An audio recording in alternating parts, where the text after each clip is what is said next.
Alright, it's time to continue on with the solutions for the making box plots assignment.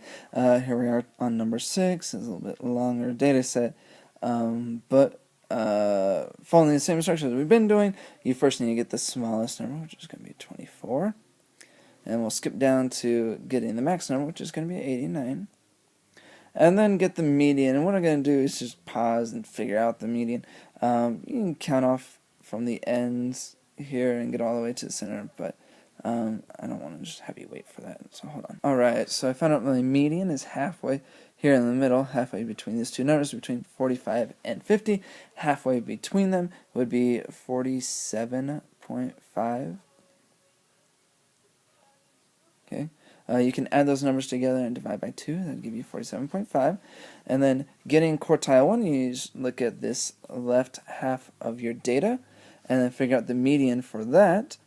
So it's looking like there's 1, 2, 3, 2, 3. Looks like we have two numbers again for this side. So we need to get the median of this side halfway between 37 and 40. If you add together and divide by 2, you'd be getting 38.5. And then getting quartile 3, that's this right half. And let's see, 1, 2, 3, 4, 5, 6.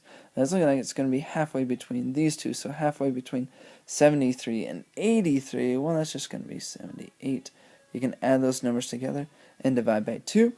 Or you can think of it as there's a distance of 10 between them. So half of that would be 5. So add 5 to 73. Anyway, it gives you 78. So now we have our 5-number summary, and we're going to go make we have our number line. We need to put some numbers on it. The lowest number is 24. And it goes all the way up to 8 to almost 90. So really, if I start here at 20 and then I go up by tens, that'll probably be the easiest way to get things in the right place and have enough spread so it actually encompasses the number line here. So 70, 80, 90, 100, 110, and then 120. It gives me all the way to there. And now it's time to plot this stuff. So the minimum is going to be 24, which is going to be about here. So let's label it because it's a little bit unclear what it is. And the next one's 38.5, which is going to be about here. And the next one is 47.5, which is going to be about here. And my next one would be 78, which is going to be here. And then my biggest number is 89. Oops, 89, which is right here. So now we kind of label those things out. So now we have a box plot here, and draw those whiskers out. And so it's looking like the first 50% of my data is right down here, and then the rest is a little bit more spread out up there. So there's the last box plot that you're making on this one. This next section, you're going to refer to this beautiful box plot, which is kind of showing the distribution of the keyboarding speeds of students in some class. And now you have to answer some questions about it. So let's go on to number. What's the median of words per minute? Well, that's just number right there, which is going to be 70. What's the maximum words per minute? Well, that's all the way up here, which is looking like 100. What is the third quartile? Well, that's right here, and that's going to be 80. And what's the first quartile? That's going to be right there, which is about 55. Those ones are pretty quick, just like pointing at stuff on the box plot. Next one, what percent of students type 55 words per minute or less? Well, let's see, 55 is right here, or less. Well, that's that section, and when you have a box plot, each section is 25% of the data, and so if we're looking at just this left one, that's going to be 25%. And the reason would be because it's the amount below the first quartile. So let me write that. So let's see. It's the amount below the first quartile. And what percent of students type 80 words per minute or less? Let's see, let's bring it over here. So 80 is right here. So 80 words per minute or less, that's all three of those. That's going to be 75%. Here I'll even use the little fancy percent symbol and add that on that one. And how do I know that? Well, that's the amount below quartile 3.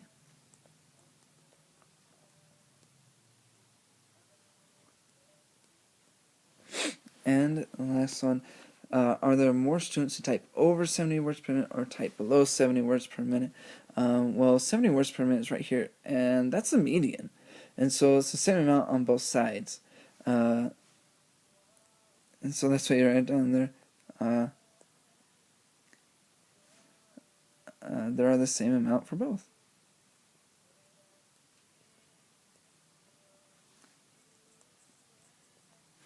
Right, so there's that, and that brings us to our last question, which is 14. Don't disregard the 13 part. Write a data set that would produce the following box plot. So it has the lowest number of 35 right there, and the median has to be, it's looking like 75 there. And then the max is 120. And now we just have a couple of quartiles. Those are 60 and 85. So if I have just this data set, is that enough to produce that box plot? Unfortunately, no. Like these numbers are okay, but if you exclude the median, this quartile over here would not be the 60. It'd be halfway between 35 and 60. And so we need to add a little bit more data, and really if we just add a number here like 61, and then we add a data point between 75 and 85 like 77, you would now have it so when you exclude your median, the quartile over here would come out to be 60, and the quartile over here would come out to be 85. And so there's an example of one data set, and really there are like infinitely many answers, and so you can have fun with it if you want to, but I kind of just did the bare minimum here. If you're the bare minimum type person who, we'll see, the type of person who does bare minimum work, this is a good example of that. And there you go.